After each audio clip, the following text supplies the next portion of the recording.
サーキット場でこのでかいモデルを見るとは思わなかったぜ。ようこそハーレー・ダビッドソン姫路へ。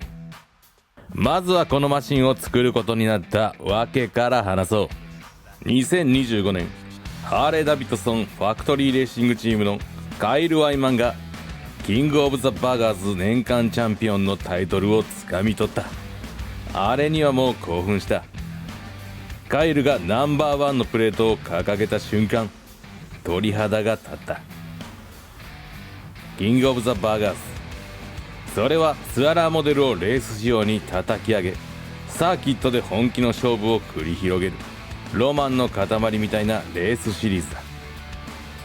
そう、本来はゆっくり旅を楽しむはずのツアラーが牙を向いてサーキットを走り回る世界。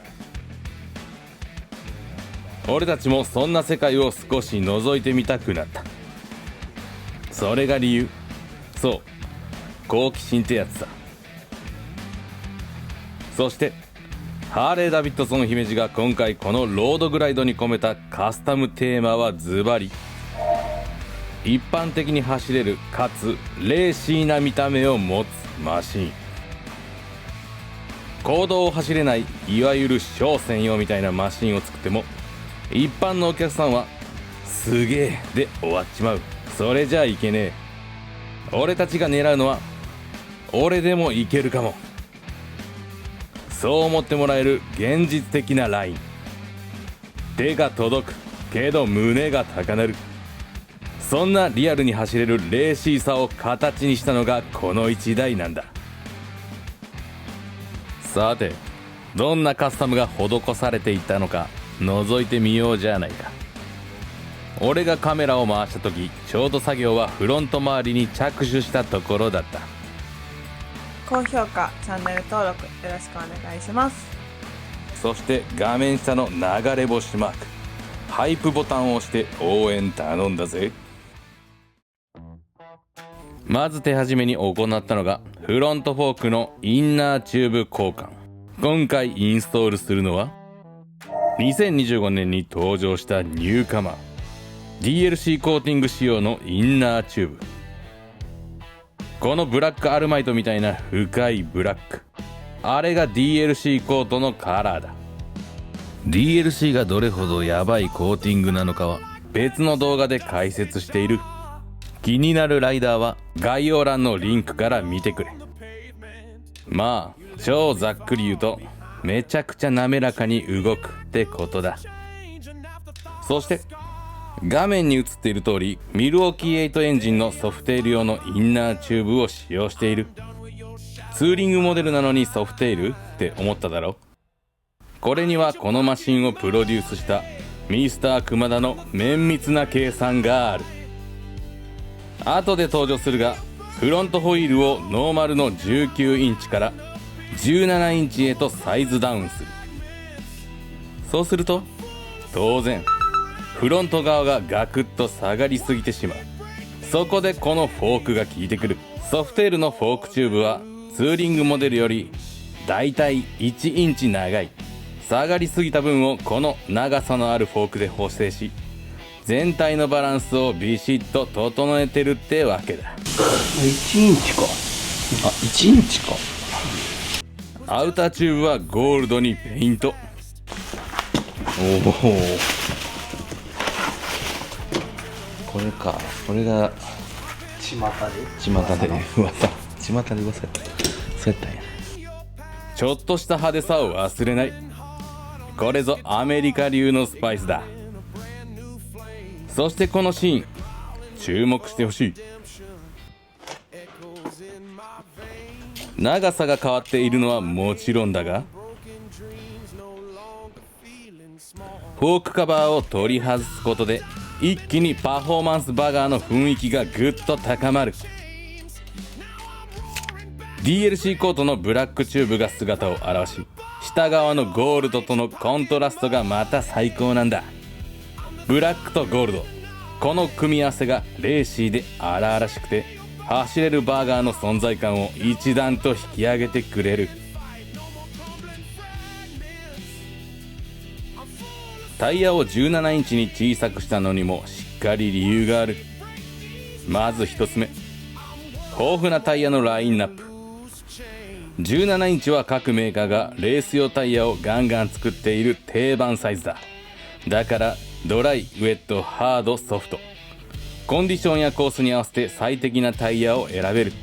そしてもう一つ、17インチはクイックなハンドリングを可能にしつつ安定性もキープできるサイズ。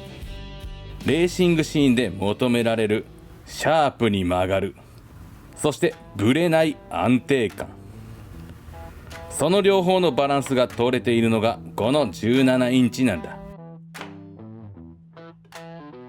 つまりこのロードグライドをよりレーシーな方向へ寄せつつも実際に走れる性能を引き上げるための理にかなったサイズダウンというわけだ。ブレーキディスクにはアレンネス製の大口径ウェーブディスクをチョイス。これは13インチのビッグローターキット。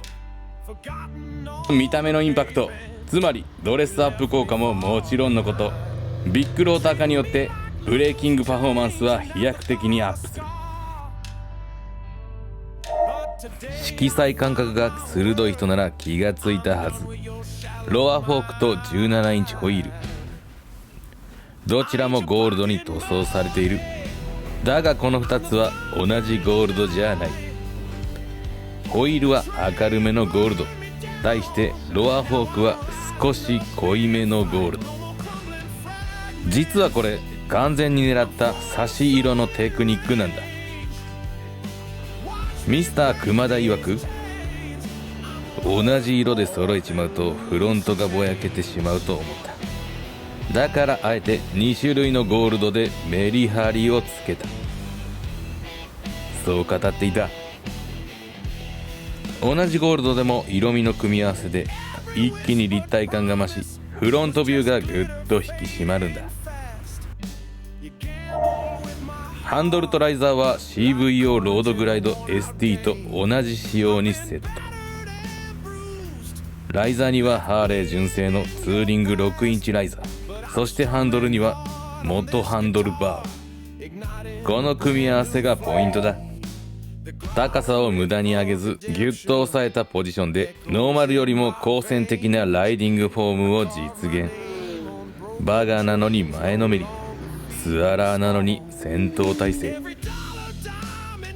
このマシンが狙うレーシーなロードグライドの姿が出来上がってきた。ハンドル周辺にもちょっとしたアメリカ流の工夫を追加している。ロードグライドには本来ハンドルロックとトリプルツリーを覆う純正カバーがついているんだが、これを全部取っ払った。おっと、ハンドルロック本体すらないじゃないか。そう思ったか。これはな、完全に俺のわがまま。カバーだけ外すと中の気孔が丸見え。これに俺はどうにも出せと感じてしまったんだ。そこでメカニックのミスター船田に無理を言ってスパッと取り外してもらった。その結果ハンドル周りはすっきり武骨な雰囲気に仕上がった。ありがとうございます。じゃあ僕プレゼント。いや嬉しいな。クリスマス早めの。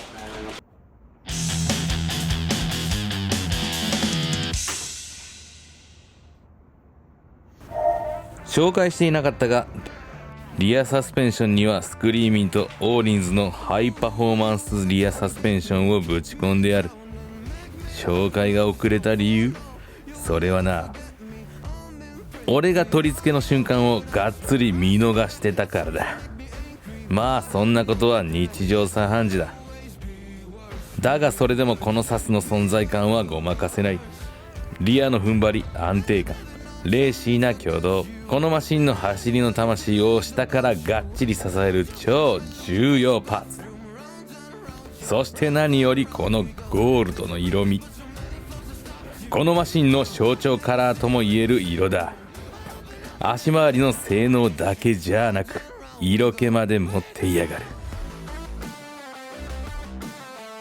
ゴールドといえばもちろんリアホイールもゴールド。サドルバックの隙間からちらっと見えるゴールドが男心をくすぐる。シートはハーレー純正スポーツソロツーリングシート。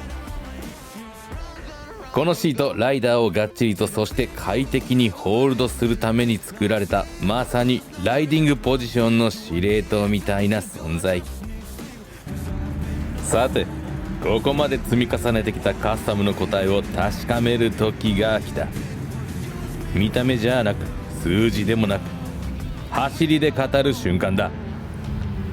それじゃあ次は岡山国際サーキットでのリアルな走行パートへ行こう。